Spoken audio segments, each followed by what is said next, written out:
So, where do we go from here? The Latin phrase quo vadis asks the question, where are you going? As is frequently the case in mathematics, in science, in engineering, when a first discovery has been made, however humble, it can set in motion a process of discovery which unearths subtle, deep consequences. And so it was with Chebyshev's wonderful inequality in 1854. The inequality leads to the law of large numbers. Now, a natural question then which preoccupied thinkers and researchers was, where else can we apply it? How can we generalize this epiphany of Chebyshev? So let's begin again. What is the setting? We have repeated independent trials of variables which come from some common distribution, and they have a common expectation, let us say, mu. There was also a requirement that the variables had a common variance, say sigma squared. But it is a sad fact, but true, that a variety of chance experiments in the physical world can be modeled by variables whose variance is infinite. Is it possible that we can take the Chebyshev idea of the law of large numbers and extend it to situations where you have variables with an infinite variance? Now, a priori, this looks like slightly stony ground. It doesn't look promising. Why? An infinite variance connotes, yes, you have a center here, but you could be infinitely far spread out. And that creates complications, does it not? Well, let's see what will happen if we retrace the path. Form a sample mean, and then let's ask, how does this sample mean behave? And some 75 years after Chebyshev discovered his result, Khinchin, in 1929, showed that the law of large numbers continues to be in operation even if the individual variables do not have variance. In other words, the probability that in absolute value the sample mean deviates from its expected value by as small an amount as epsilon for any fixed positive epsilon will go to zero when n becomes large enough. So here is a powerful generalization of the law of large numbers.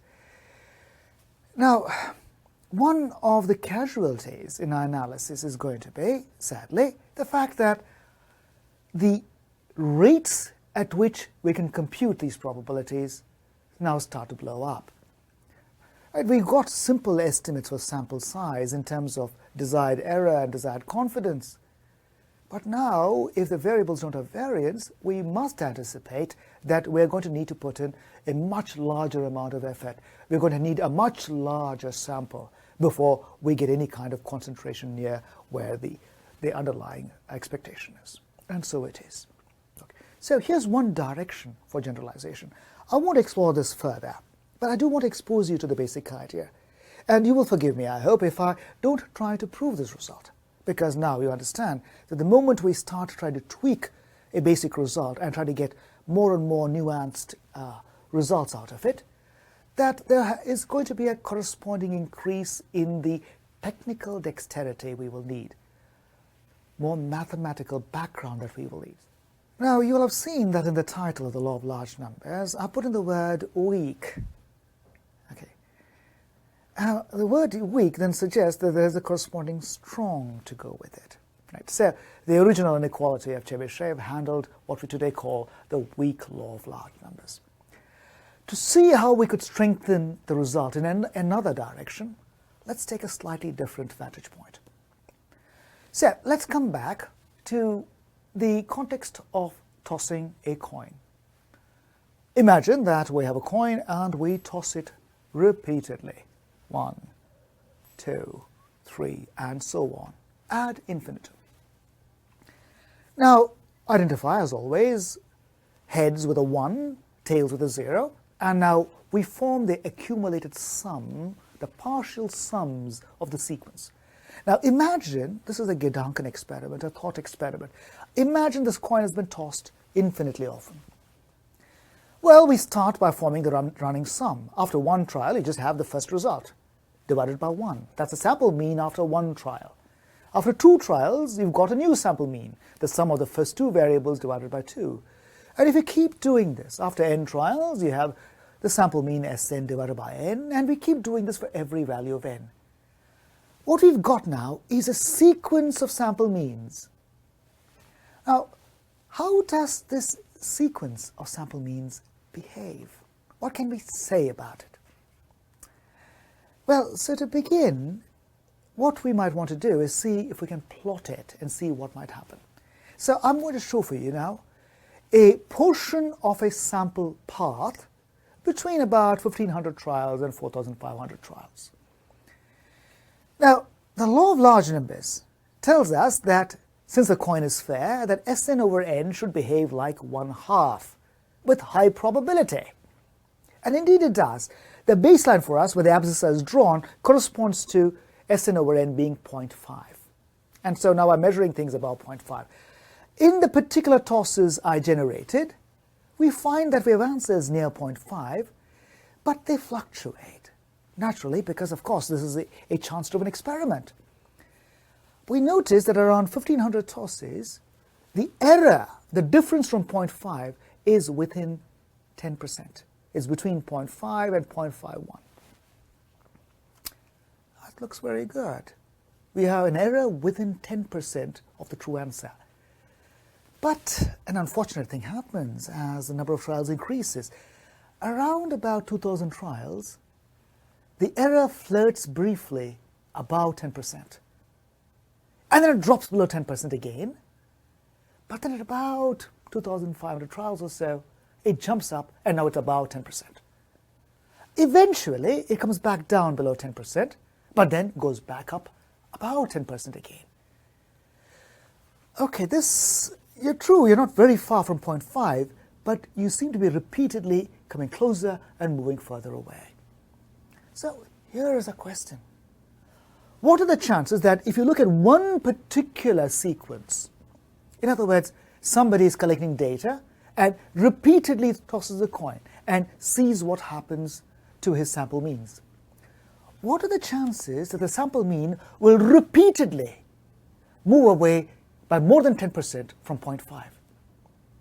Of course, 10% is just an arbitrary number we picked. Pick a tolerance epsilon. This is your favorite small number. In my classes at Penn, if I ask my students, what's your favorite small number? Then most of them say, well, I don't know. I'll tell you. My favorite small number is 10 to the power minus 23. But pick your own. Right? Make it fixed but arbitrary. Right? The key is you want to make it as small as you want, but not 0. Pick your epsilon.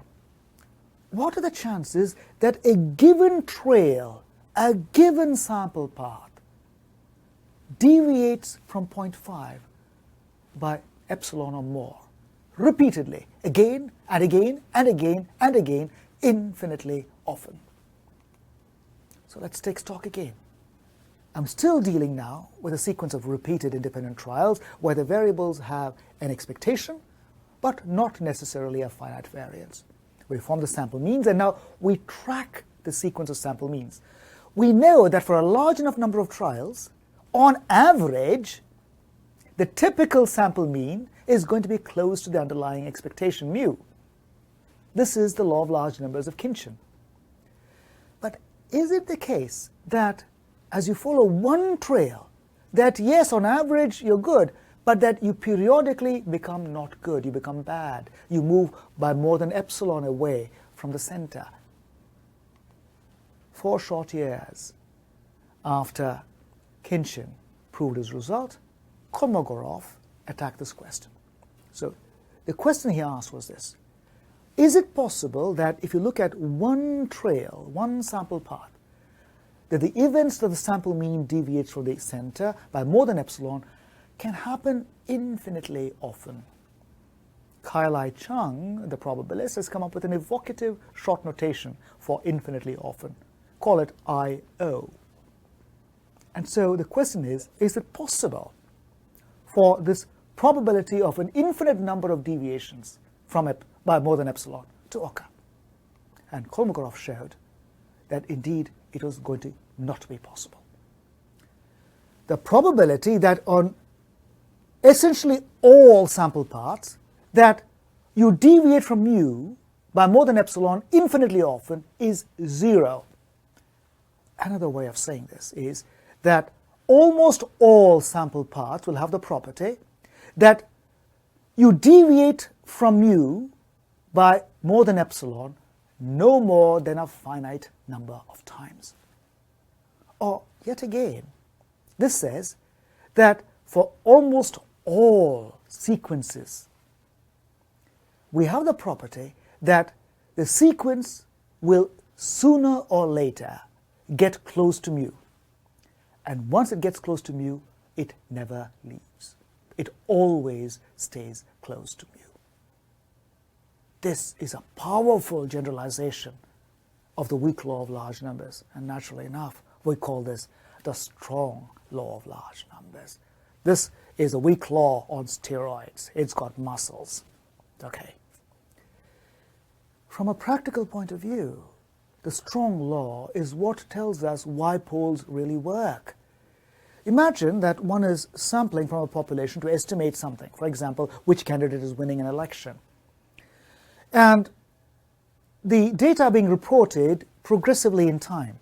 So after one day, we've got so much data, and that is reported. But in another 6 hours, even more data has been collected, so the sample mean is adjusted, increased, because now your n has become larger. It would be very disquieting if we get an estimate which we think is good, but as we get more data, we find the estimate changes. It becomes bad. At that point, then we start worrying about, well, how do I know the poll is selected at a good point in time? That would be very problematic. What the strong law of large numbers of Kolmogorov tells us is that we don't have to worry about it, because polls and in general sample means will eventually get close to the underlying true but unknown expectation and stay there. Now, these laws of large numbers are a fundament in the theory of probability. And as we've seen, they inform beautiful, glorious applications all around us. At their heart, if we take away all the technical sophistication, what they're saying is something very intuitive. An average will give us answers close to the true probabilities, as long as you average enough. Very intuitive, very reasonable. And in fact, if we go all the way back to our first lecture, this was at the heart of the frequentist idea of probability due to Robert von Mises. Of course, we had to discard that because it fluctuated too much. But this validates that frequentist intuition. And that is, at its heart, what the law of large numbers does. In the ensuing 80 years or so after Kolmogorov, the law of large numbers in both variants, weak and strong, have been expanded in a myriad of ways. And very rich, very deep, very nuanced, very sophisticated results have emerged, which show that there is concentration in all kinds of random circumstances. Okay. But of course, to dig that deep, our technical armory is going to have to need to be correspondingly larger. So I will leave you with this story. The law of large numbers is a fundament in probability. And it informs for us, among other things, why polls work, why drug testing works. And it also tells us how we can go about doing apparently intractable computations via Monte Carlo.